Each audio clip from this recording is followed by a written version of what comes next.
Welcome to the Honeyed Leaf, where every cup of tea comes with a story. I'm so glad you're here. If you enjoy gentle mysteries that help you sleep, please subscribe so you never miss a visit to Willowbrook.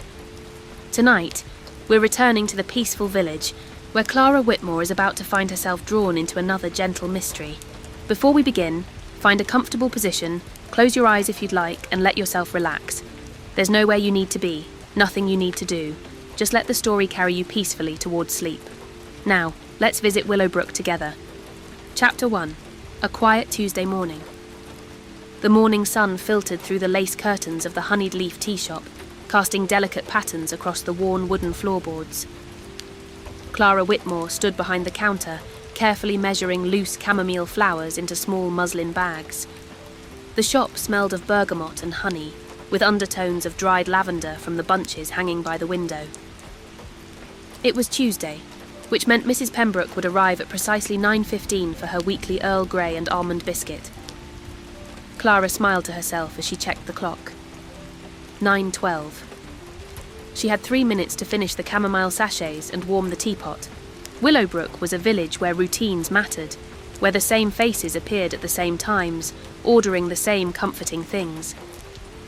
Clara had owned the honeyed leaf for 7 years now, and she had come to love this predictability. After years of working in London's frantic corporate world, the gentle rhythm of village life suited her perfectly. Her ginger cat, Marmalade, stretched luxuriously on his favourite velvet cushion near the fireplace. Even though it was May and the fire wasn't lit, Marmalade maintained his territorial claim to the spot year-round. The bell above the door chimed softly. Right on time. "Good morning, Mrs. Pembroke," Clara called out warmly. "Good morning, dear." Mrs. Pembroke settled into her usual table by the window, the one with the good view of the village green. She was a small woman in her 70s, always impeccably dressed in shades of lavender and grey. "The usual, please." Clara already had the Earl Grey steeping. She arranged 2 almond biscuits on a delicate china plate, added a small pot of honey, and brought everything to Mrs. Pembroke's table on a wooden tray. "Lovely morning," Mrs. Pembroke observed, gazing out at the green where early dog walkers were making their rounds. "It is indeed. The wisteria is particularly beautiful this year. Oh, that reminds me." Mrs. Pembroke looked up with sudden interest. "Have you heard about the Garden Society's spring tea next Saturday? They're having it in Eleanor Hartwell's garden this year." Clara had heard. Eleanor Hartwell's garden was legendary in Willowbrook, a sprawling acre of carefully curated flower beds, herb gardens, and winding stone paths.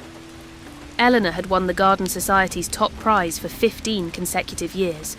"I'm providing the tea and some of the refreshments," Clara said. "I'm quite honoured, actually." "Well, you should be. Eleanor is very particular." Mrs. Pembroke leaned in slightly, lowering her voice even though they were the only 2 people in the shop. "Though I've heard she's been a bit distracted lately. Not like her at all." Clara made a non-committal sound. She had learned early in her tea shop career that listening was more valuable than speaking when it came to village conversations. "Her daughter mentioned it at the post office yesterday," Mrs. Pembroke continued. "Said her mother has been searching for something, going through old papers and boxes in the attic. Very mysterious." Before Clara could respond, the bell chimed again. Beatrice Morgan, the village librarian, bustled in with her characteristic energy. Beatrice was Clara's closest friend in Willowbrook, a forthright woman in her 50s, with silver-streaked hair always pulled back in a practical bun. "Clara, perfect timing. I need your expertise on something." Beatrice dropped her canvas bag on the counter with a thump. "Let me guess," Clara said with amusement. "Peppermint tea and a slice of lemon cake?" "You know me too well, but I also need to pick your brain about herbs." Beatrice settled onto one of the high stools at the counter, while Clara prepared her order. "I'm doing a display at the library about historical herbalism in the Cotswolds, and I want to make sure I'm getting the details right." This was typical Beatrice. As a librarian, she approached every topic with thorough research and genuine curiosity. Clara brought over the tea and cake. "What specifically do you want to know?" "Well, I found this fascinating journal in our archives. It's from the 1880s, written by a woman named Agnes Hartwell. She documented all the herbs she grew and their uses, detailed recipes for tisanes, poultices, tonics. Remarkable stuff, really. Clara's interest piqued. Hartwell? Any relation to Eleanor? Almost certainly. I haven't confirmed it yet, but Eleanor's family has been in Willowbrook for generations. This Agnes was clearly the matriarch of the household, very knowledgeable about plants. I'd love to see that journal sometime. Come by the library this afternoon if you can. I've got it set aside in the research room. Beatrice took an appreciative sip of her tea. The reason I'm asking about herbs is that Agnes mentions something called the Hartwell Garden Blend repeatedly. She says it was a family recipe passed down through generations, but she never actually writes down what's in it. Just keeps referring to it as if everyone would know. How intriguing, Clara murmured. She began wiping down the counter, her mind already turning over this little puzzle. A secret family recipe? And here's the odd thing. She mentions that the recipe was written in the garden book, but we don't have any such book in the archives, just this journal. Mrs. Pembroke had been listening from her table. Eleanor would probably know about it, wouldn't she, if it's her family history? I thought about asking her, Beatrice said, but you know how private Eleanor is about family matters. She's friendly enough, but there's always been a bit of a wall there. Clara nodded thoughtfully. Eleanor Hartwell was well liked in the village, but maintained a certain dignified reserve. She participated in village events, was generous with garden tours for the Garden Society, but rarely spoke about personal or family topics. The morning continued in its pleasant way. More customers drifted in and out. Mr. Chen came for his green tea and to read the morning paper. Young Emma Sullivan stopped by for a peppermint tea on her way to her job at the village bookshop. Old Tom Fletcher appeared for his standing order of strong builder's tea and a scone with jam. Between customers, Clara found herself thinking about the mysterious Hartwell Garden Blend. She loved puzzles, even small ones like this. And there was something appealing about the idea of a lost recipe, a piece of history waiting to be rediscovered. Around 11, during a lull, she decided to do some light prep work for Saturday's Garden Society tea. Eleanor had requested her signature honey lavender blend, which Clara was already planning, but she wanted to offer variety. She pulled out her recipe notebook, a well-worn leather journal where she recorded all her tea blends and experiments. As she flipped through the pages, looking at notes from various seasons and occasions, an idea began to form. What if she could discover what was in the Hartwell Garden Blend? It would be a lovely surprise for the Garden Society tea. A historical recreation, connecting the past with the present. But where would she even begin? The bell chimed again, and Clara looked up to see someone she didn't recognise. That in itself was unusual. Willowbrook got visitors, of course, but Clara knew most of the regular faces by now. The woman who entered was perhaps in her mid-30s, with dark hair pulled back in a neat ponytail. She wore walking boots and a weathered jacket, and she carried a large canvas messenger bag. "Good morning," Clara greeted her. "Welcome to the Honeyed Leaf." "Thank you." The woman smiled, a bit uncertainly. "I'm sorry to bother you, but I'm actually looking for information more than tea, though the tea smells wonderful." "No bother at all. How can I help?" "My name is Sophie Hartwell. I'm Eleanor Hartwell's niece visiting from Bristol. I'm a graduate student studying historical botany, and I'm researching my family history for a paper I'm writing. I understand there's a library here." "There is indeed," Clara said, feeling a prickle of interest. Another Hartwell, asking about history, on the same day Beatrice had mentioned the journal. "It's just down the high street, past the post office. Beatrice Morgan is the librarian, and she's wonderful. As it happens, she was just in here this morning talking about a journal from your family that's in their archives." Sophie's face lit up. "Really? That's exactly the sort of thing I'm looking for. My Aunt Eleanor mentioned that there might be some family papers in the village, but she wasn't sure where. She's been very helpful, but a lot of the family history has been lost over the years. Beatrice would be delighted to help you," Clara assured her. "But while you're here, would you like some tea?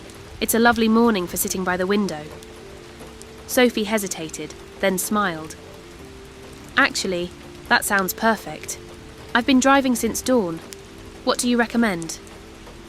For alertness but calm, I'd suggest a jasmine green tea, gently energising. That sounds ideal. As Clara prepared the tea, she couldn't help asking, "Are you looking for anything in particular in your family history?" "Well, my thesis is on the domestic use of medicinal herbs in rural England during the Victorian era. The Hartwells have been in Willowbrook for centuries, and according to family stories, there was quite a tradition of herbalism. My great-great-great-grandmother, Agnes, was apparently known throughout the region for her knowledge of plants. The same Agnes whose journal is at the library," Clara said, bringing the tea to a small table. She sat down across from Sophie, wiping her hands on her apron. Marmalade, sensing a potential new admirer, sauntered over to investigate. "That's wonderful. I've been trying to track down her writings for months." Sophie reached down to scratch Marmalade behind the ears, and he purred his approval. "My aunt has been helpful, but she says most of the old papers were lost or thrown away over the years.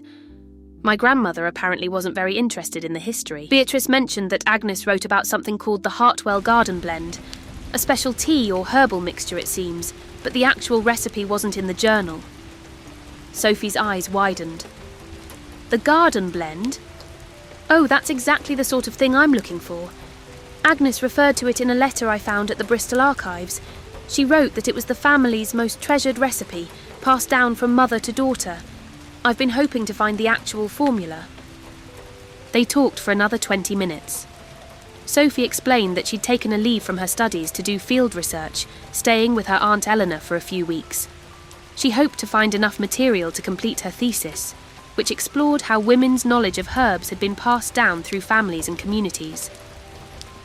"I should get to the library," Sophie finally said, finishing her tea. "But thank you for this, and for the information." "My pleasure, and if you'd like, stop by again. I love talking about herbs and tea. It's rather central to my business." After Sophie left, Clara stood at the window, watching her walk down the high street toward the library.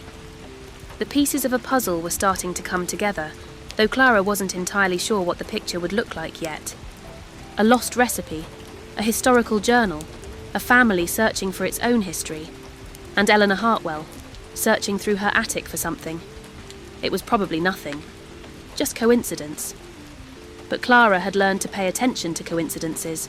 They had a way of becoming something more interesting. Chapter 2. The Library Investigation.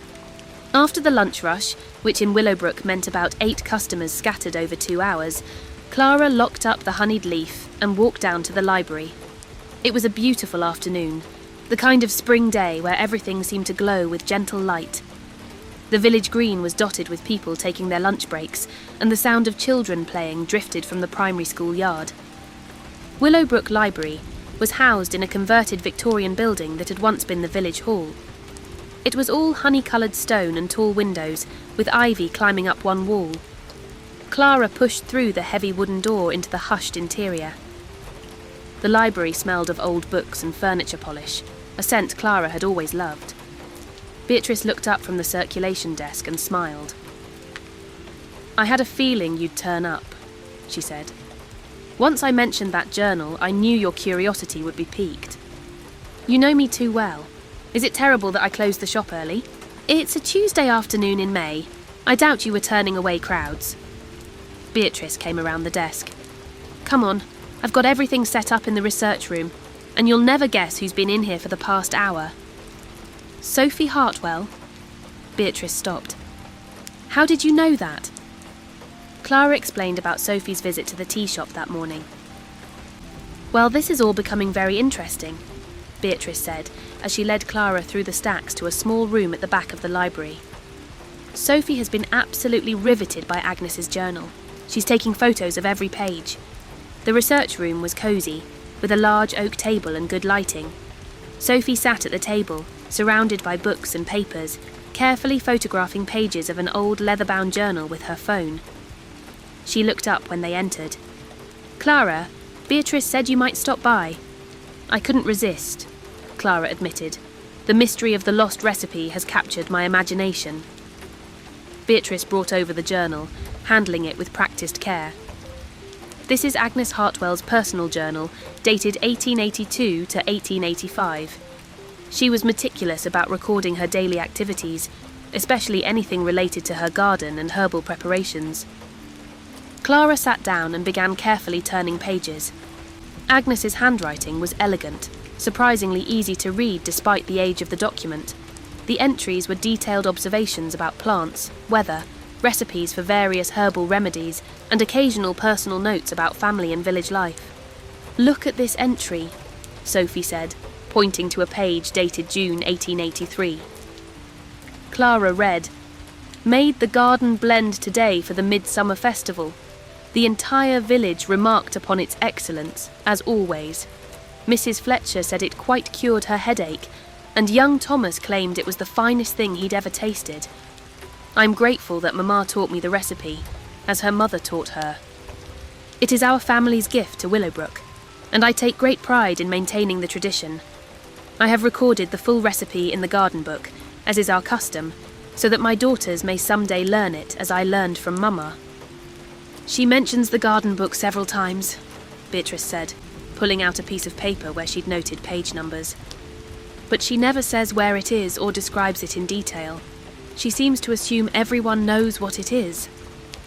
Clara flipped through more pages, finding other references. Agnes wrote about consulting the garden book when creating variations of different recipes. She mentioned adding new entries to it. In one poignant passage, she wrote about teaching her eldest daughter to read the old recipes, though the daughter seemed more interested in playing with dolls. "It must have been a separate book," Sophie mused. "A sort of master recipe book kept by the family, probably passed down for generations." "But where is it now?" Clara wondered aloud. The three women sat in thoughtful silence for a moment. "Eleanor might know," Beatrice finally said. "If it still exists, it's probably somewhere in that house. The Hartwells have lived in the same manor for 200 years. Sophie bit her lip. "I've been hesitant to push Aunt Eleanor too much. She's been welcoming, but she's also quite private. When I've asked about old family papers, she gets a bit evasive. Not unkindly, but she changes the subject. Mrs. Pembroke mentioned this morning that Eleanor's been searching for something in her attic," Clara said. "Going through old boxes." Sophie's eyes widened. "Really? She hasn't mentioned that to me." "Perhaps," Clara said carefully. "She's looking for the garden book herself. Maybe your visit and your research reminded her of it, and she's trying to find it before saying anything." "That would be very like Aunt Eleanor," Sophie admitted. "She'd want to have everything properly organised and presented before showing me. She's quite particular about things being done correctly." Beatrice leaned back in her chair. "Well, this is quite the mystery. A lost recipe book, somewhere in a large manor house, possibly not seen for decades, and a garden society tea happening on Saturday that would be the perfect occasion to unveil it, if it could be found." Clara felt a flutter of excitement. "Sophie, would it be terribly forward of me to suggest that we might help your aunt search? Not to intrude, but perhaps fresh eyes might spot something she's missed." "I think she'd be grateful, actually," Sophie said. "She mentioned last night that the attic was overwhelming her. There are generations of accumulated things up there." "Then let's propose it," Beatrice said decisively. "The three of us could make a systematic search. I've organised thousands of books. I can certainly tackle an attic. Clara, you know herbs and recipes, so you'd recognise anything relevant. And Sophie, you know what you're looking for academically." It was agreed that Sophie would talk to Eleanor that evening and call Clara with the response. In the meantime, Clara spent another hour at the library, reading through Agnes's journal and making notes. Agnes Hartwell emerged as a fascinating figure. She was clearly intelligent and observant, with a deep knowledge of plants that went beyond simple folk remedies. Her entries showed careful experimentation, noting what worked and what didn't, adjusting proportions and methods. She wrote about the importance of harvesting plants at the right time of day, the significance of the moon phases, the ideal drying conditions. But more than that, Agnes wrote about the joy she found in her work. The satisfaction of helping a neighbour with a remedy that eased their pain. The pleasure of creating something beautiful and useful. The deep connection she felt to the generations of women before her who attended the same gardens and mixed the same blends. Clara understood that feeling. It was part of why she'd left London to open the Honeyed Leaf, There was something deeply fulfilling about working with plants, about creating comfort in a cup, about being part of a community's daily rhythms. As the afternoon light began to slant through the library windows, Clara gathered her notes and thanked Beatrice. "This has been lovely," she said. "I feel like I've spent the afternoon with Agnes herself." "She was quite a woman," Beatrice agreed. "I'm glad her journal ended up here where people can learn from her." Clara walked back to the honeyed leaf through the golden afternoon. She spent the rest of the day serving tea to the after-work crowd, but her mind kept drifting to the mystery of the garden book.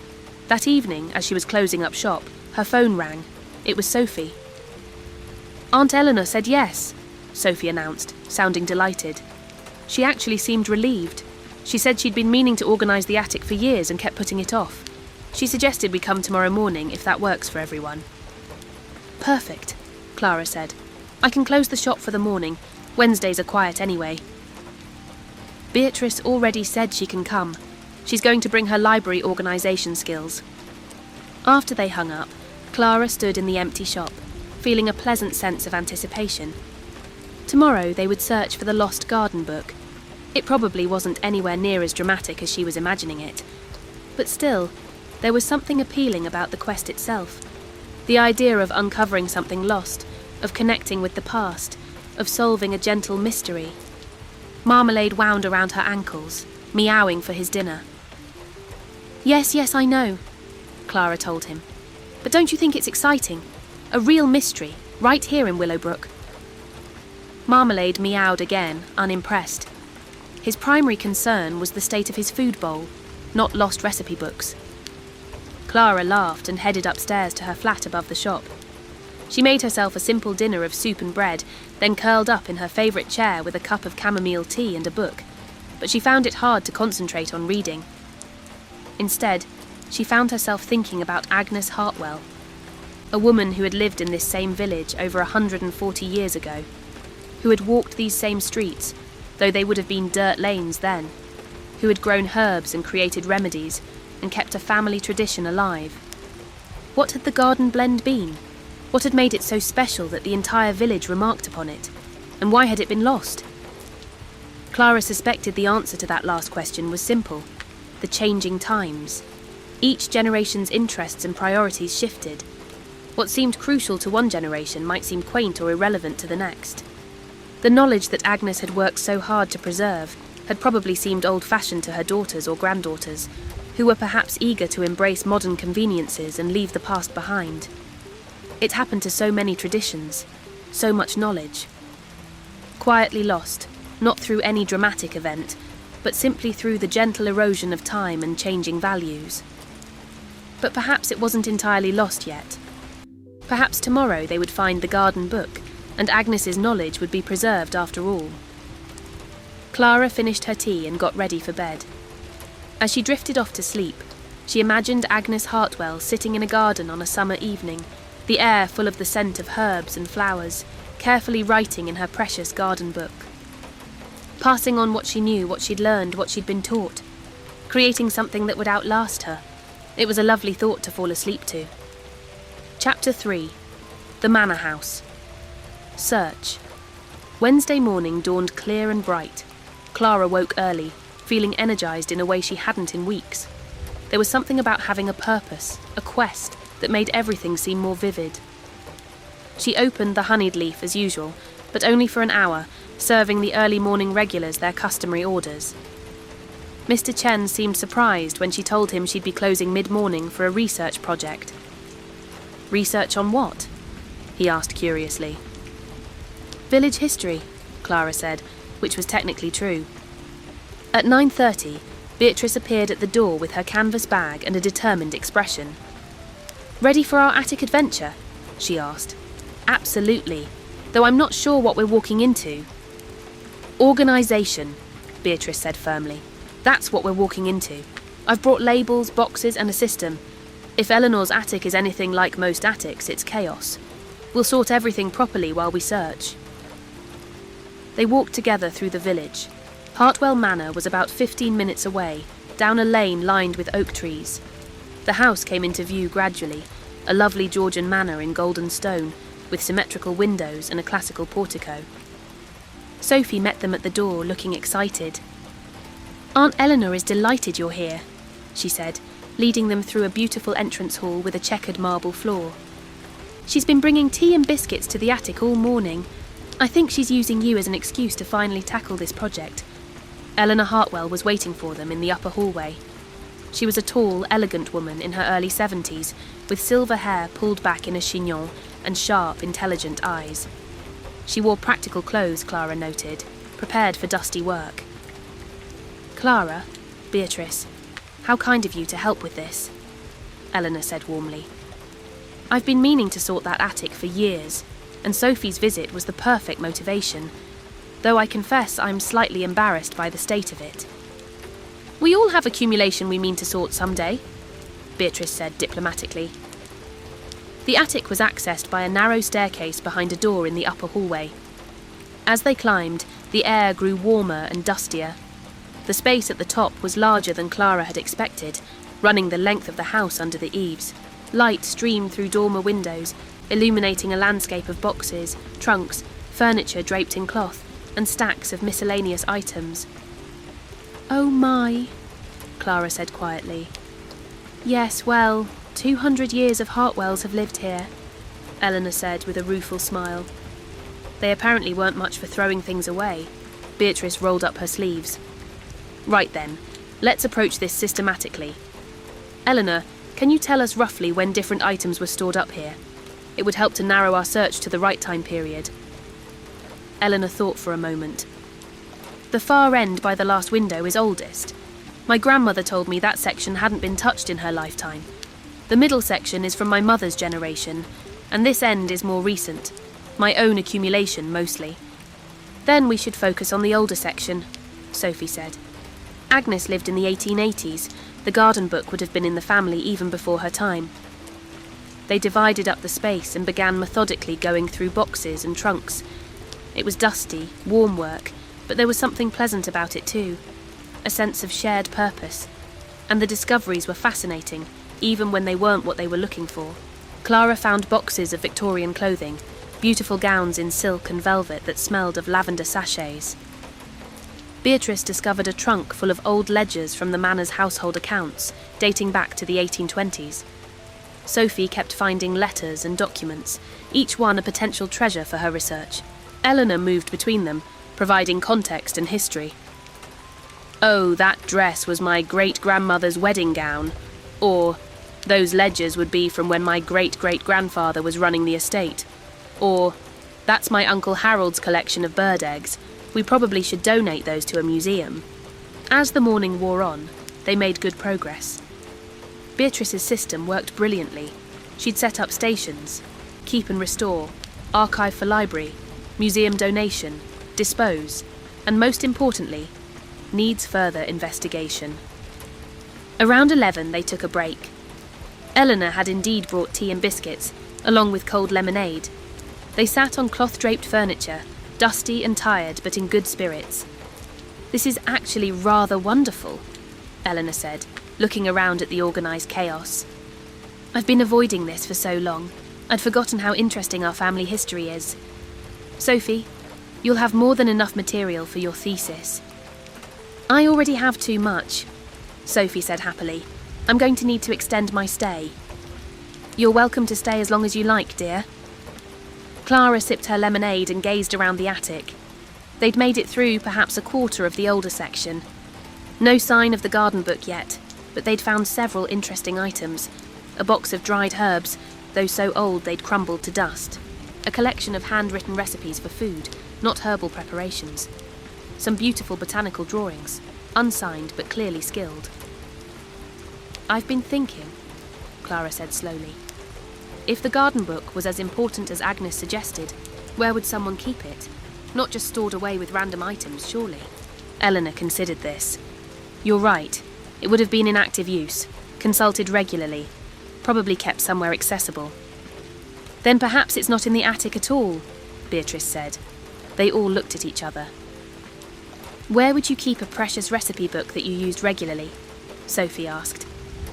"In the kitchen," Clara said. "Or a still room, if the house had one." We do have a still room, Eleanor said thoughtfully.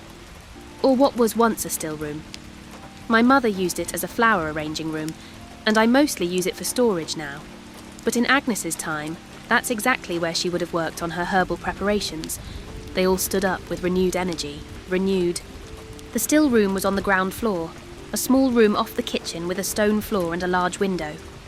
It was full of vases, gardening equipment, and general household overflow. But it also had beautiful built-in cupboards with glass doors, and along one wall, a long wooden counter. My grandmother told me that Agnes spent hours in this room every day, Eleanor said, running her hand along the counter. She worked here, creating her remedies and blends. The group began carefully exploring the room. The cupboards were full of modern items, vases and candles and tablecloths.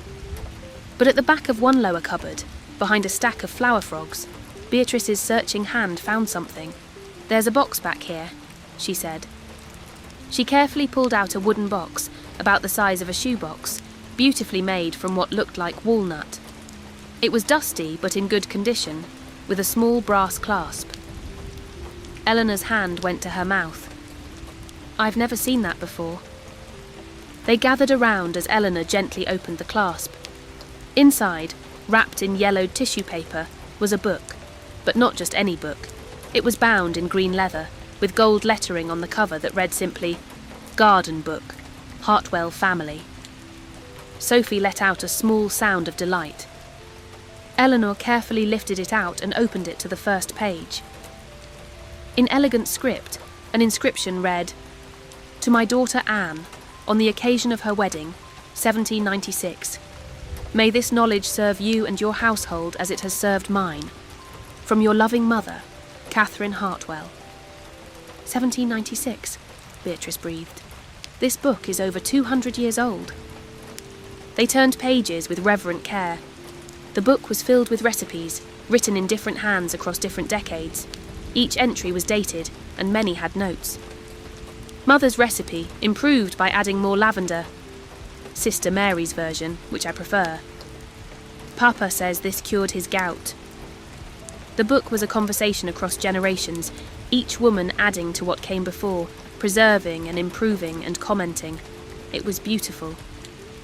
About halfway through, they found an entry in Agnes's handwriting, dated 1882. "The Garden Blend, our family's treasure. This blend has been made by the women of our family for as long as memory serves. Great-grandmother Catherine wrote the original recipe in 1796, but she noted that it came from her mother, and her mother before that. Each generation has refined it slightly, but the essence remains the same. The blend is made thus: 2 parts chamomile flowers, gathered at noon on a sunny day. 1 part lavender from the English variety, dried in the shade. 1 part lemon balm, the tender leaves only. 1/2 part rose petals, the small pink roses from the East Garden. 1/4 part peppermint, fresh if possible, dried if not. A pinch of elderflower, gathered at midsummer. A single sprig of rosemary, for remembrance. Mix gently, store in a dark jar. Steep for 5 minutes in water just below boiling. Add honey if desired, though it is sweet enough on its own. The blend is called Garden, not just for its ingredients, but for the peace it brings. Like sitting in a garden on a summer evening, it calms the mind and soothes the spirit. It has been our gift to the village for generations, and I pray it will continue to be so long after I am gone." There was a long moment of silence as they absorbed this. Then Eleanor spoke, her voice soft. "I remember this. Not the recipe, but the blend itself. My grandmother made it when I was a very small child. I remember the smell of it, and how she would serve it at garden parties. But after she died, when I was perhaps 7 or 8, I never tasted it again. I'd forgotten about it entirely until Sophie mentioned it. It was lost between generations," Sophie said gently. "Yes." Eleanor looked sad for a moment, then smiled. "But now it's found again, and we have days before the Garden Society tea." Clara felt her heart lift. "You want to recreate it? For Saturday?" "I do indeed. It's our family's tradition, and I've neglected it for far too long. Clara, would you help me? I have the roses and the lavender in my garden, and most of the other ingredients, but I'll need your expertise on the preparation." "I would be honoured," Clara said, and meant it deeply. They spent the rest of the morning in the still room, going through the garden book. There were dozens of recipes, some for tisanes and teas, others for poultices and salves, a few for household uses like furniture polish and moth repellent.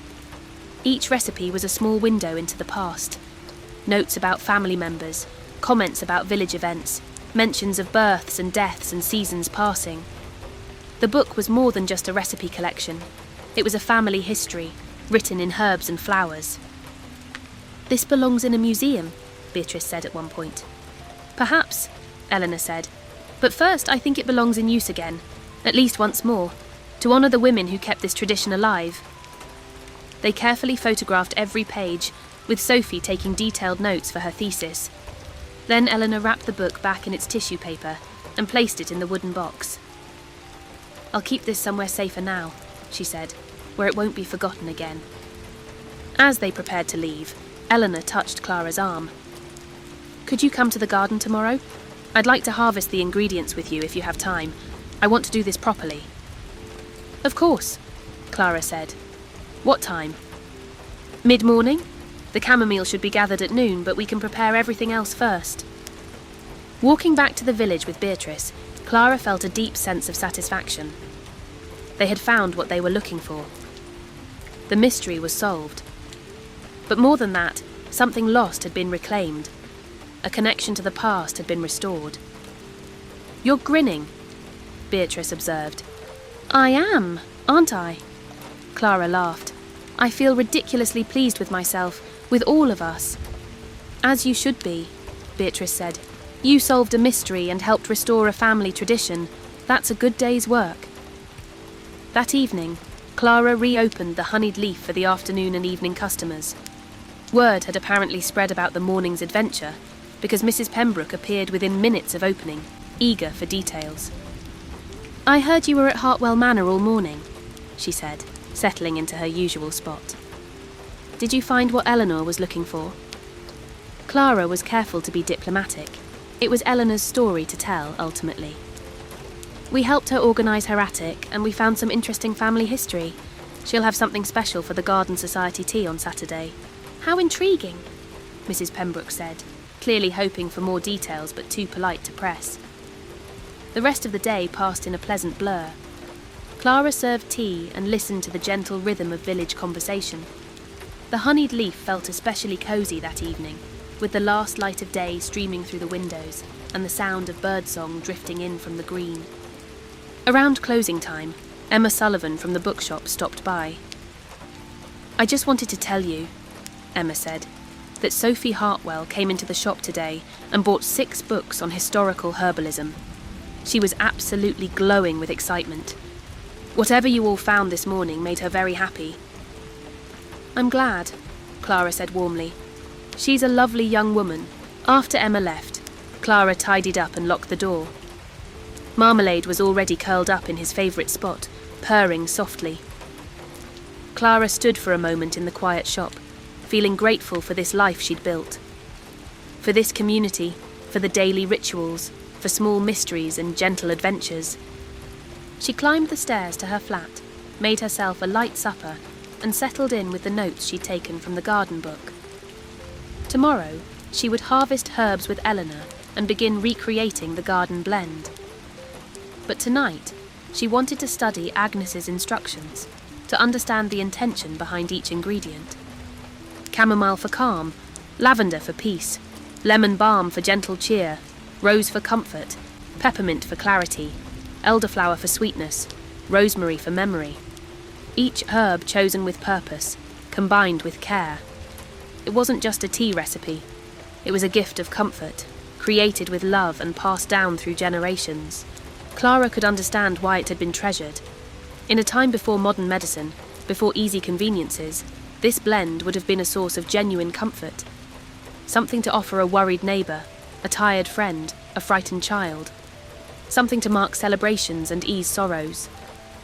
She fell asleep that night thinking about Agnes Hartwell, carefully writing in her garden book, preserving knowledge for daughters and granddaughters she would never meet. hoping her words would reach across time, and they had. That was the lovely part. After more than a century, Agnes's knowledge was being honoured again. Chapter 4. The Garden Harvest. Thursday morning arrived with perfect weather. Clara opened the shop early, served her morning regulars, then hung a sign on the door. Back after lunch, gone harvesting. She walked to Hartwell Manor with a basket over her arm and a sense of pleasant anticipation. The morning was warm but not hot, with a gentle breeze that carried the scent of honeysuckle from the hedgerows. Eleanor met her at the garden gate, wearing a broad-brimmed hat and gardening gloves. "Perfect timing," Eleanor said. "I thought we'd start with a tour so you can see what we have to work with." The Hartwell garden was magnificent. Clara had seen it from a distance at Garden Society events, but being inside it, walking the winding paths, was something else entirely. Eleanor had created a series of garden rooms, each with its own character and purpose. There was a formal rose garden with dozens of varieties, their blooms ranging from white to deep crimson. A kitchen garden with neat rows of vegetables and culinary herbs. A cottage garden section that looked charmingly wild, but was actually carefully managed. And, most relevant to their purpose, an extensive herb garden. "This has been my life's work," Eleanor said as they walked. "My husband used to joke that I loved the garden more than him, though of course that wasn't true. But there is something deeply satisfying about creating beauty, don't you think?" "I do," Clara said. "It's why I love working with tea, taking something simple and making it beautiful and meaningful." The herb garden was laid out in a traditional pattern, with symmetrical beds divided by gravel paths. Eleanor pointed out various plants, naming them with evident affection. "The chamomile is here, this whole section. It's Roman chamomile, which I prefer for tea, gentler flavour than German chamomile." She bent to brush her hand over the small daisy-like flowers. Agnes would have grown this same variety. Some of these plants are probably descended from her original specimens. They moved through the garden, identifying each ingredient they would need. The lavender was magnificent, huge bushes of English lavender just coming into full bloom. The lemon balm grew in a slightly shaded corner, its leaves bright green and fresh. The peppermint had its own contained bed, because as Eleanor explained, mint will take over everything if you let it. The roses for the blend grew against an old stone wall in the east garden, exactly as Agnes had noted. They were small pink roses with a sweet, delicate scent. "These are Rosa Felicite Parmentier," Eleanor said. "A very old variety from the 1830s or so. My great-grandmother planted them, and they've been here ever since. We have to be careful how many we take. The petals must be perfectly fresh." The elderflower grew beyond the formal gardens, along the boundary hedgerow. The flowers were just reaching their peak, creamy white umbels that smelled like honey in summer. "And rosemary?" Clara asked. "This way." Eleanor led her to a sheltered corner near the house where a massive rosemary bush grew, probably decades old. One sprig only, according to the recipe, for remembrance. They spent the next hour harvesting. Eleanor had brought proper baskets, scissors and cotton bags. They worked companionably, talking occasionally, but mostly in peaceful silence. The chamomile was gathered first. According to Agnes's instructions, it should be picked at noon on a sunny day. They waited until the sun was directly overhead, then carefully snipped the flower heads, taking only the freshest blooms. "Why noon?" Clara wondered aloud. "The essential oils in the flowers are at their peak," Eleanor explained. "The sun brings them out." Agnes understood these things, even if she didn't use modern scientific terms. The lavender came next. They cut stems with about 6 inches of flower spike, being careful to choose blooms that were just opening, not fully mature. "We'll need to dry this quickly in the shade," Clara said, "to preserve the colour and scent.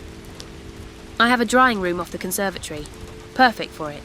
The lemon balm they gathered carefully, choosing the youngest, most tender leaves from the top of the plants. The peppermint as well, selecting fresh, unblemished leaves.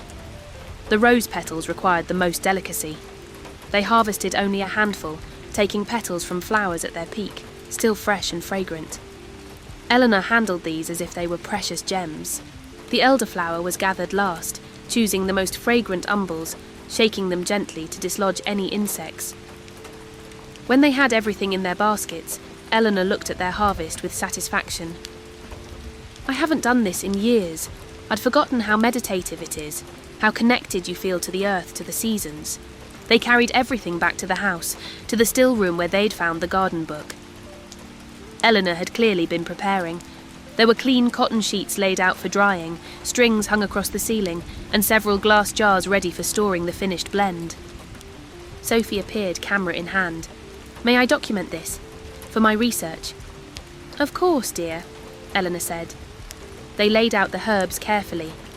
Some would be used fresh, but most needed drying. Clara showed Eleanor the techniques she'd learned, the best ways to preserve colour and scent. The lavender was bundled and hung upside down. The chamomile was spread in a single layer on cotton sheets. The lemon balm and peppermint likewise. The rose petals and elderflower were laid out with special care, as they were more delicate. "How long will the drying take?"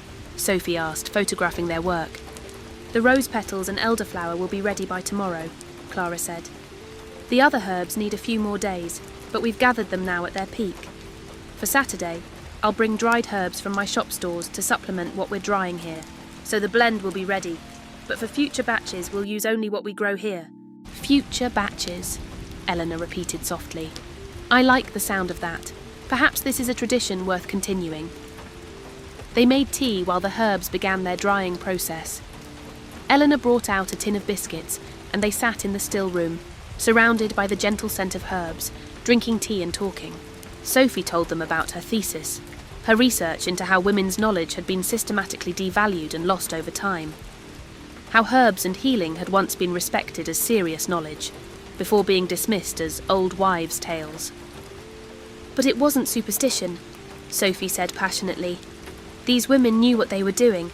They were empiricists, experimenting and observing and refining their knowledge over generations. They just didn't have access to the formal structures that would have validated their expertise." "Agnes's journal shows that clearly," Beatrice had said when they discussed this. "She was conducting genuine research, just in her garden rather than a laboratory." Eleanor listened thoughtfully. "My grandmother used to talk about her own grandmother, who would have been Agnes's daughter. She said the woman knew every plant in the garden and what it was good for. But by my mother's generation, that knowledge seemed old-fashioned. My mother wanted a modern house, modern medicine, modern everything. The old ways were dismissed." "That's exactly what I'm studying," Sophie said. "That generational break. How modernisation meant the loss of traditional knowledge, especially women's knowledge." "But perhaps it's not entirely lost," Clara said. "Not if we're intentional about preserving it." They talked for a long time, about tradition and change, about what's worth preserving and how to do it. About the balance between honouring the past and living in the present. Eventually, Clara needed to return to the shop.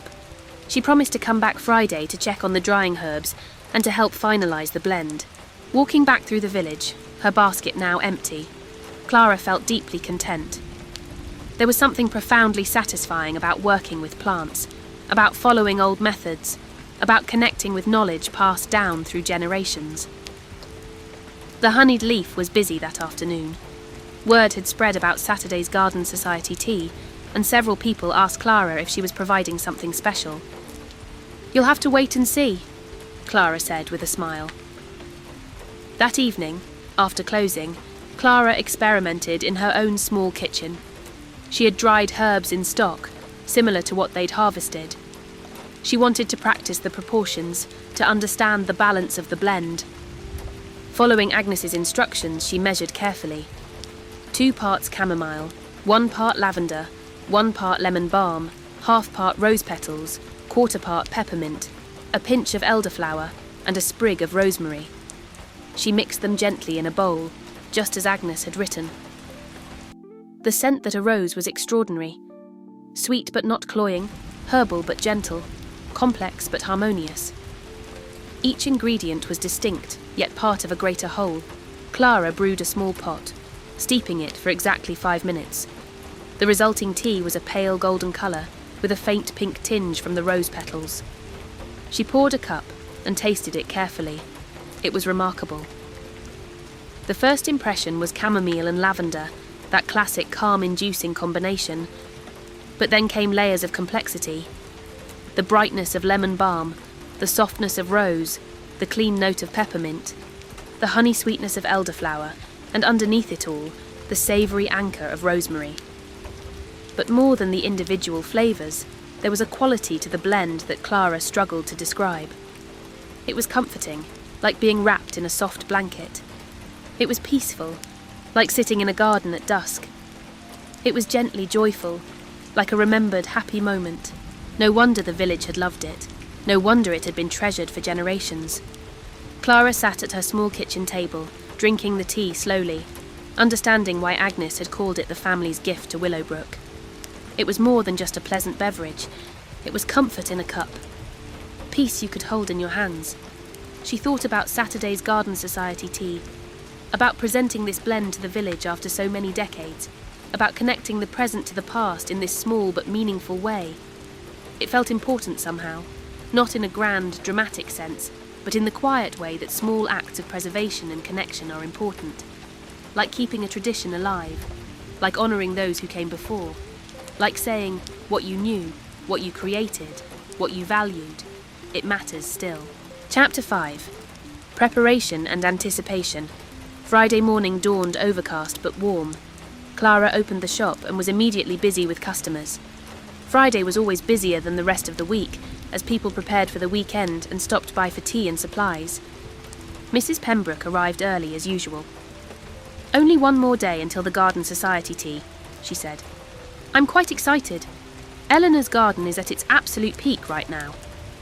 "It is beautiful," Clara agreed, "and I hear there will be something special being served. A new blend you've created."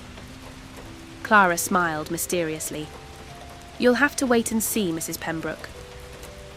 Throughout the morning, several Garden Society members stopped by with similar questions. Clara enjoyed keeping the secret, letting anticipation build. There was something satisfying about knowing something wonderful was coming, about holding that knowledge close for just a bit longer. Around mid-morning, during a brief lull, Clara walked to Hartwell Manor to check on the drying herbs. Eleanor met her at the still room, and they examined their harvest together. The herbs were drying perfectly. The chamomile flowers had kept their white and yellow colouring. The lavender remained its beautiful purple. The rose petals had faded slightly, but retained their fragrance. The lemon balm and peppermint were crisp and green. "We can blend tomorrow morning," Clara said. "Everything will be ready." "I've been thinking," Eleanor said. "I'd like to announce what this blend is, its history.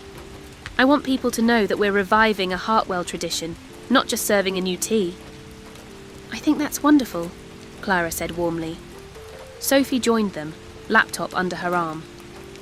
"I've been writing about this for my thesis, about how you've both worked to recover this lost knowledge. It's exactly the kind of thing I'm arguing should happen more often." They spent an hour in the still room, discussing the event. Eleanor wanted to display the garden book in a glass case, so attendees could see it, but it would be protected. Sophie had printed several pages from Agnes's journal, with the entries about the garden blend to display alongside. "I want to tell Agnes's story," Eleanor said. "She deserves to be remembered, not just her recipe." Clara helped arrange everything. They set up a small display table with information about the blend, about Agnes, about the tradition of women's herbal knowledge. Sophie's academic work lent context, explaining the historical significance. "This is more than just a tea serving," Beatrice observed when she stopped by to see their progress. "This is a bit of living history." "That's exactly what it is," Eleanor agreed. That afternoon, back at the Honeyed Leaf, Clara prepared for the next day. She would need to brew several large pots of the garden blend to serve everyone. She checked her supplies, making sure she had enough of each ingredient to supplement what they'd harvest from Eleanor's garden. She also prepared her regular offerings. The garden blend would be the featured tea, but she wanted to have variety available. She made up batches of her honey lavender blend, her afternoon Earl Grey, her mint medley, and a fresh batch of lemon cake. Emma from the bookshop stopped by late in the afternoon. "I hear tomorrow's event is going to be special," she said. "It is," Clara confirmed. "A bit of village history coming back to life." "I love that," Emma said softly. "Sometimes I think we rush too quickly into the future and forget to value what came before." After Emma left, Clara stood at the window of her shop, looking out at the village green. People were going about their daily business, the same rhythms that had played out here for centuries. Different people, different clothes, different details, but the same essential patterns. Market day, church services, school routines, neighbours greeting neighbours. And in all that time, women like Agnes had been creating, experimenting, preserving knowledge, passing on what they'd learned. Mostly unrecognised, mostly unrecorded, but essential nonetheless. Tomorrow, Clara thought, we honour that. We say, what you did mattered, what you knew had value. We remember you. That evening, Clara closed the shop early to give herself time to rest. Tomorrow would be busy, and she wanted to be at her best. She made herself a simple dinner, then sat with a cup of chamomile tea and reread her notes from Agnes's journal. One passage in particular struck her, something Agnes had written toward the end of her entries. I wonder sometimes if anyone will remember this work after I am gone, if my daughters will value what I have tried to teach them. The world is changing so quickly, and perhaps the old ways will seem quaint to future generations. But I deeply hope, that someone, someday, will understand that this was love. Each recipe, each remedy, each carefully tended plant, it was all an expression of caring for my family and community. That is what I wish to pass on, more than any specific knowledge. The understanding that we care for each other through small acts, through daily attention, through the gifts we create with our own hands. Clara felt tears prick her eyes. Yes, Agnes, someone understands. We understand. And we're honouring what you created with exactly the spirit you intended. She went to bed early, but sleep was slow to come. She felt the pleasant, nervous energy that comes before something anticipated. Tomorrow they would share the garden blend with the village. Tomorrow Agnes's gift would be given again, after all these years. Chapter 6. The Garden Society Tea. Saturday morning arrived with perfect weather. Clear skies, gentle warmth, a light breeze. Clara woke early, feeling energised and ready.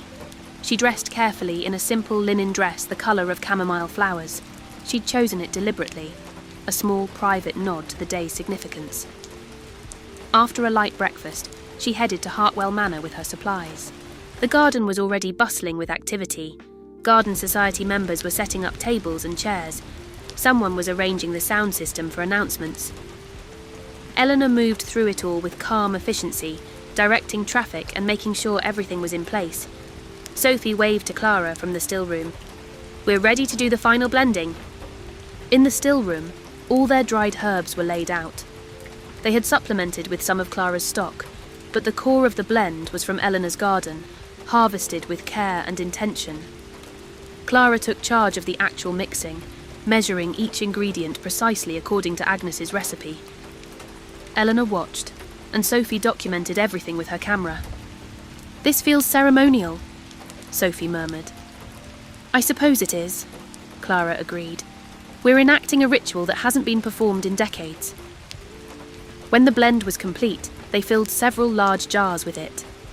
The scent in the still room was intoxicating, sweet and herbal and deeply comforting. It's perfect, Eleanor said softly.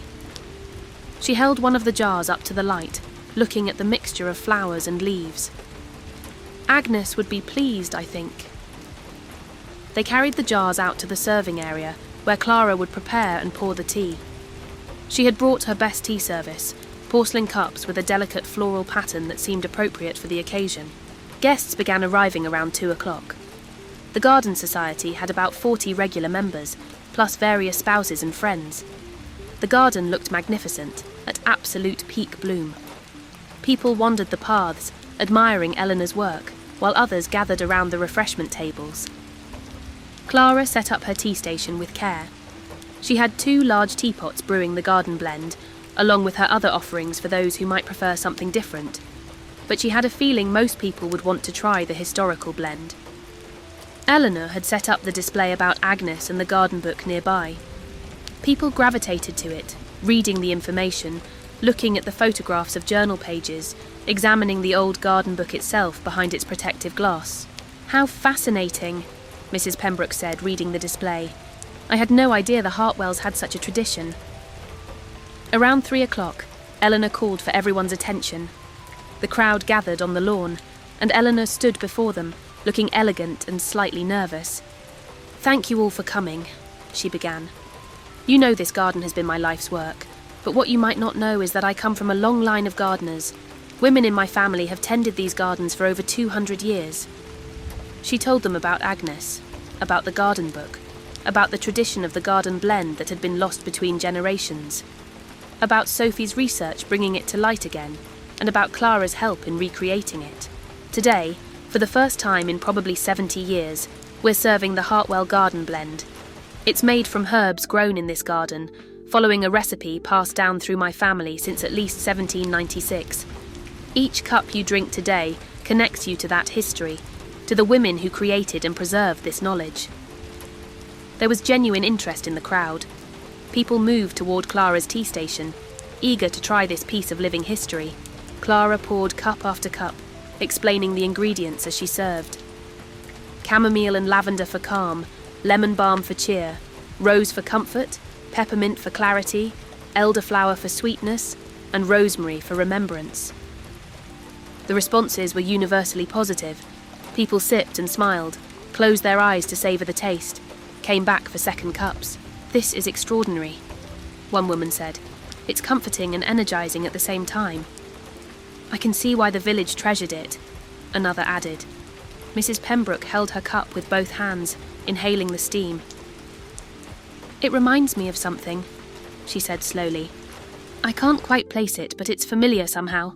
Perhaps your grandmother knew it," Clara suggested. "If she lived in Willowbrook back then." "She did," Mrs. Pembroke said thoughtfully. "Perhaps she did."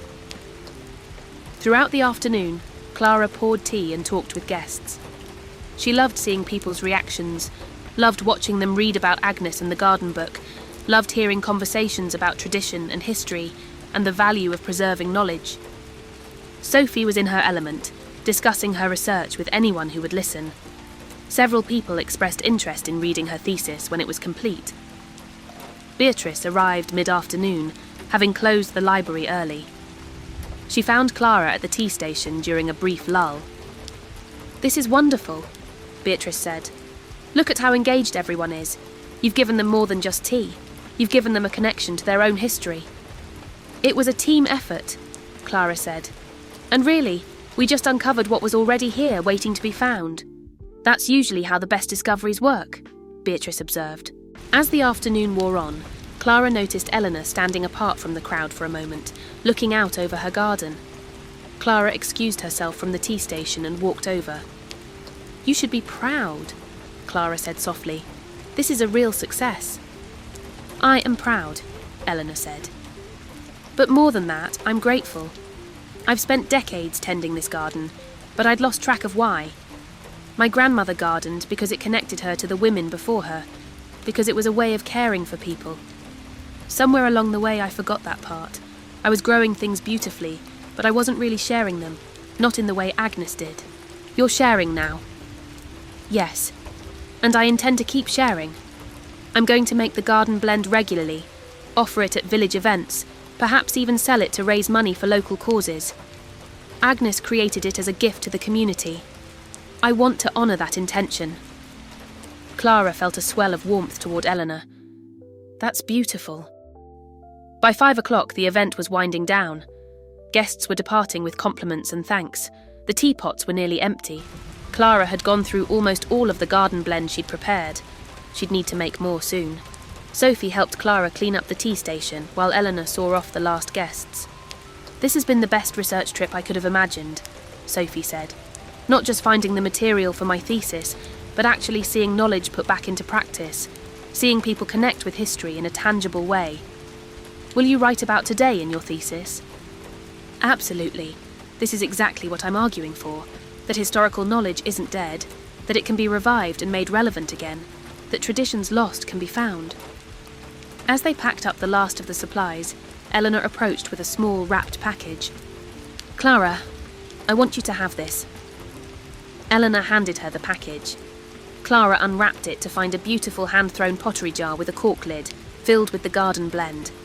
A small tag attached to it read, "The Hartwell Garden Blend, revived 2025. "This is the first jar," Eleanor explained. "I want you to have it. You made this possible." "I didn't do it alone," Clara protested. "No, but you were the catalyst. You saw the puzzle and wanted to solve it. You brought enthusiasm and knowledge and genuine care to the project. Thank you, Clara." Clara felt unexpectedly emotional. "Thank you for sharing your family's history, for trusting us with it." They walked back through the garden together, the three of them, Clara, Eleanor and Sophie. The evening light was golden, slanting through the trees, making everything glow. The garden was quiet again after the afternoon's activity, returning to its peaceful state. "I've been thinking," Eleanor said. "The still room hasn't been used for its original purpose in decades. I'd like to start using it again. Perhaps offer workshops on herb gardening, on making tisanes and remedies. Nothing pretending to be medical advice, just sharing traditional knowledge." "I'd love to help with that," Clara said immediately. "And I could provide historical context," Sophie added, "if I extend my stay, which I'm seriously considering." They parted ways at the garden gate, each heading to their respective homes as the day faded into evening. Clara walked back to the honeyed leaf with her precious jar of garden blend, feeling deeply satisfied. The shop was quiet when she arrived. Marmalade greeted her with his usual demands for dinner. Clara fed him, then made herself a light meal and a cup of the garden blend. She sat in her favourite chair by the window, watching the village green as evening settled in. People were walking home from various activities, couples strolling hand in hand, a dog walker making a final round. This was her life now. This village, this shop, this gentle rhythm of days. After years of rushing and striving in London, after the stress and exhaustion of corporate work, she had found this. A place where a lost recipe could become a weekend's adventure, where neighbours knew each other's tea preferences, where history lived alongside the present. She thought about Agnes, sitting in her garden so many years ago, creating remedies and blends. Had she imagined her work would still matter over a century later? Probably not. She'd simply done what she did with care and attention, trusting that it had value. That was the lesson, Clara thought. Not to create with an eye toward legacy or recognition, but to create with love and care for the present moment. To do work that matters, even in small ways. To share gifts with the community. To connect with others through simple, meaningful acts. The garden blend was exactly that. A simple combination of herbs, but made meaningful through intention, through connection to history, through being shared with care. Clara sipped her tea and smiled. Sometimes the best mysteries were the gentlest ones. Not crimes to be solved, but knowledge to be discovered. Not villains to be caught, but traditions to be reclaimed. And sometimes, she thought, you didn't need to travel far or search dramatically. Sometimes treasure was hidden in plain sight, waiting quietly for someone to notice, to care, to bring it back to life.